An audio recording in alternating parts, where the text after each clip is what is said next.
Bonjour à tous, donc aujourd'hui nouvelle vidéo toujours sur du semi-direct. Donc ici c'est du semi-direct de colza, donc précédent blé, on voit bien le chaume. Alors ici j'avais essayé de semer un couvert de sorgho fourragé, connu aussi sous le nom de sorgho pipère. Donc on en voit quelques pieds, mais bon la sécheresse on voit quelques endroits un peu verts. Mais bon, la sécheresse de cet été a fait que le sorgho a très peu levé, quoi. Il y a un pied ici, l'autre là. Voilà, alors bon, j'ai quand même un petit espoir qu'il enlève quelques-uns de plus pour couvrir le colza justement, de façon à le protéger des altises, pourquoi pas, puisque quelques essais ont été faits ailleurs, quoi. Et visiblement, cacher le colza par une autre plante qu'on n'aime pas l'altise, visiblement ça marcherait. Donc pourquoi ne pas l'essayer, en plus que bon, le sorgho est en place, enfin, j'espère qu'il en sortira quelque peu de plus. Voilà, donc ici on voit un semis qui a été fait avant-hier. Après, il a été fait avant-hier après 22 mm, 21 mm, qui a fait du bien, sinon ça aurait été irréalisable, ce semis.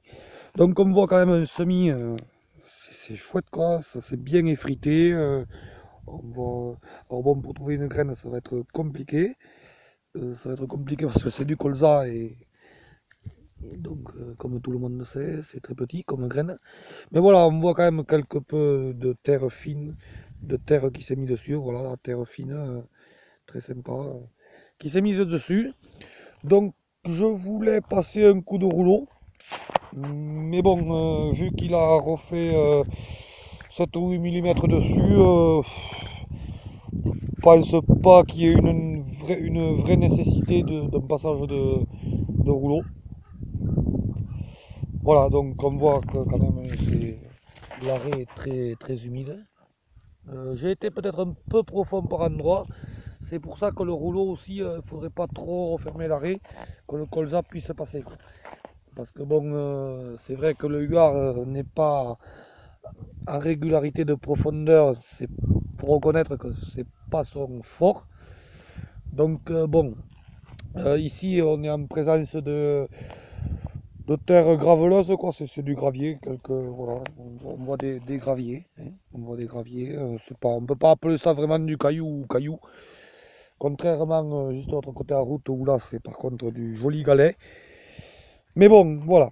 Donc là voilà le champ. Moi j'estime que là les conditions étaient vraiment optimales. Voilà, on voit de la terre fine, on voit de la terre fine qui est retombée dans l'arrêt, donc qui je pense euh, a couvert le colza puisqu'on n'en voit pas quoi. Il faut... Bon après je l'ai semé un peu épais. C'est un colza de lignée que j'ai pris à un collègue qui en fait. Donc je l'ai pris au tas quoi, tout simplement, au tas de la récolte. Donc je me suis permis de le semer à 5,5-6 kg hectare. Voilà, donc j'ai dit le semer un peu plus épais. Bon, après, peut-être j'ai fait une erreur, vu les conditions de semis excellentes. Et donc je pense que suite à cette humidité, cette très bonne condition de semis, il y aura une... Logiquement, il faudrait qu'il y ait une très bonne levée. Voilà, donc à suivre, d'autres vidéos suivront. Alors oui, moi j'ai semé le colza avec tous les rangs, donc à 20 cm, dans l'espoir que le colza couvre assez rapidement les rangs, quoi. Même si un collègue qui en fait depuis très longtemps, il m'a dit ah, même à 40, si l'automne est bon, avant l'hiver, on ne voit plus les rangs, quoi. Voilà, donc si ça intéresse, c'est pour ça que je fais cette vidéo. Après, voilà, le travail de... Alors moi, je pense que quand même le disque turbo, puisque maintenant j'ai son nom, euh, le disque ouvreur, hein, il s'appelle le disque turbo. On voit quand même que voilà, les cailloux sont quand même levés, quoi.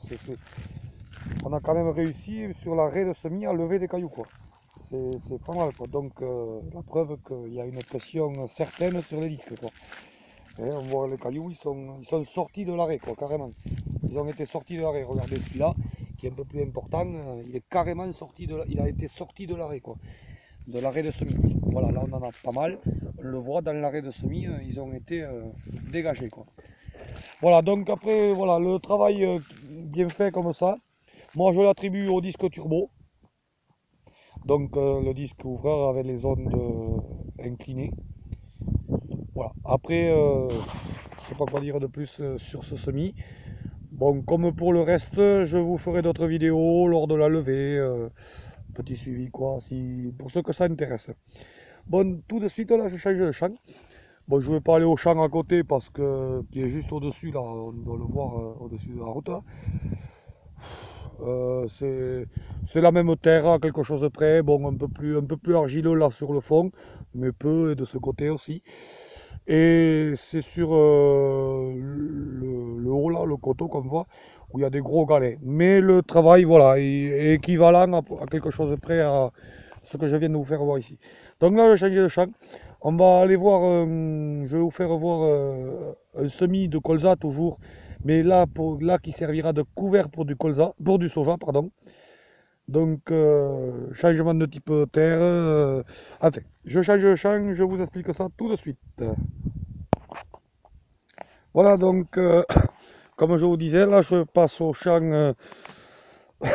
Ici on passe dans de la terre de l'argilo-limoneux, et pur et dur, puisqu'on a la rivière juste là. Argilo-limoneux, profond, bon, très très bon champ, hein, très bonne terre, toujours de la bonne récolte. Voilà, donc ici c'est un champ qui est en semi, je ne vais pas dire en semi-direct, mais en semi simplifié, voire très simplifié, puisque j'avais juste passé un coup de vibro pour faire le soja l'année dernière, et un léger coup de déchômeur, un coup de vibro dans un couvert de triticale. Broyé bien sûr, parce qu'avec le vibro ça marche pas très bien, sinon. Et soja qui avait fait un peu plus de 40 quintaux, puisque je l'avais mis dans une benne seule pour le peser, pour voir pour l'essai quoi. Donc magnifique. Bon, après l'année dernière on a eu une superbe année à soja. Cette année ça va être plus délicat on va dire, mais bon on verra ça un peu plus tard. Voilà, donc pour le blé j'avais avec le déchômeur, le Lemken, j'avais gratouillé quoi derrière le soja, et semé en combiné traditionnel. Voilà, donc il y a un coup de rouleau. Bon, après, donc j'ai eu le semi-direct. Donc, après le blé, j'ai implanté ici des restes de soja qui me restaient. L'an dernier, j'avais fait un couvert comme ça aussi pour faire un couvert pour faire du soja cette année. Ma foi, bon, cette année, les conditions ultra sèches, on va dire, ont fait que très mauvaise levée, même si c'est le meilleur endroit, si ça ou que ça a levé. Voilà, on voit quand même des sojas qui ont levé, on voit quelques sojas qui ont quand même levé. Je me demande comment ils sont faits, mais bon, ils l'ont fait. Donc voilà, alors ici on s'aperçoit que depuis donc 2 ans qu'on est en que je suis en semi simplifié sur ce champ, la terre est de moins en moins tassée. Une structure qui est en train de se refaire, qui est bien quoi. Donc ça me réconforte dans mon choix de façon quoi, culturelle. Donc on voit une structure, c'est magnifique quoi. Après le semi-direct, on marche, c'est souple quoi. Vous voyez, on le voit, c'est souple, la trace reste. Bon après il a plu un peu, on est d'accord. Voilà, la trace reste, mais on le voit, ça regonfle un peu. Moi ça me plaît, ça c'est magnifique quoi. Donc on voit un travail du semi-direct. Donc ici, comme je disais tout à l'heure, je viens de semer du colza, au vu que je n'ai pas acheté assez de moutarde. Pour le couvert qui sera du soja l'an prochain. Donc le colza sert de couvert. Donc voilà, ici on a un travail qui quand même, voilà, et là, alors là, là il n'y a absolument rien à dire sur le travail de l'argile, quoi. Même si Même si c'est un outil qui a 38 ans cette année. Moi, franchement. Ce matin, j'étais à une démo de semi-direct. Il y avait 3 semi-directs. Il y avait un Orelsan qui, ma foi, marche pas mal. Mais moi, j'ai toujours quelques petits problèmes quand il n'y a pas le disque ouvert devant. Enfin, c'est qu'une idée à la moi, peut-être. Mais ma foi, selon le décès, c'était pas vilain. Il y avait un Gaspardo Gigante.